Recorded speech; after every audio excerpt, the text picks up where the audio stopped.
Assalamu alaikum. Tu te souviens, le prophète Ibrahim, que la paix soit sur lui, devait abandonner Hajar et son bébé dans le désert. Il emmena Hajar et Ismaïl près d'une colline appelée Marwa, après avoir traversé des kilomètres. Il devait ensuite les laisser sous un arbre avec seulement un sac de dattes et de l'eau avant de faire le retour. Hajar allaita son fils, puis vida l'eau de la gourde qu'Ibrahim avait laissée. Mais la soif n'allait pas tarder à revenir, et son bébé commençait à en souffrir. Affolée, elle prit son courage à deux mains et se mit à escalader une petite montagne du nom de Safa pour scruter l'horizon et voir s'il y avait quelqu'un aux alentours. Ne voyant personne, elle courut escalader une autre petite montagne du nom de Marwa. Et ne voyant toujours personne, elle décida de retourner sur Safa, et elle fit cela 7 fois de suite. C'est pour cela qu'aujourd'hui, ce parcours est l'un des rites du pèlerinage. Au bout de la 7e fois qu'elle escalada Marwa, elle entendit soudainement une voix l'interpeller. Oh, c'était la voix de l'ange Djibril alayhi salam.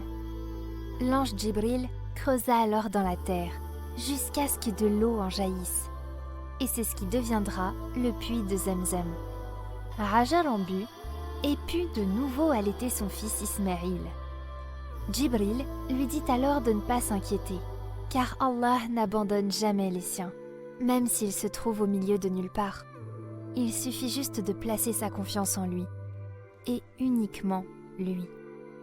Puis, il lui dit aussi qu'ici serait bâtie la maison sacrée d'Allah, la Kaaba.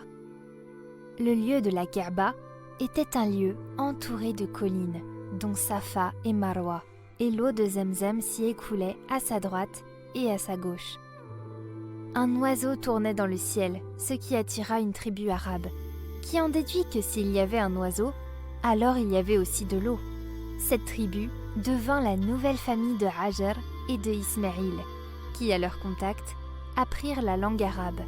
Ismaïl grandit et devint un jeune homme qui se maria, et sa mère mourut peu de temps après.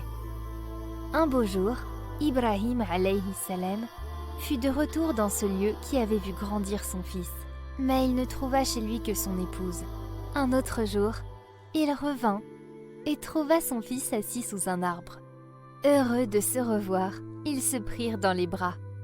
Puis Ibrahim alayhi salam dit à Ismaïl qu'Allah lui avait ordonné de construire la maison sacrée avec lui. Tous deux se mirent donc à construire la Kaaba, tout en tournant autour d'elle et en disant « Oh Allah, accepte ceci de notre part, car c'est toi l'audient, l'omniscient. »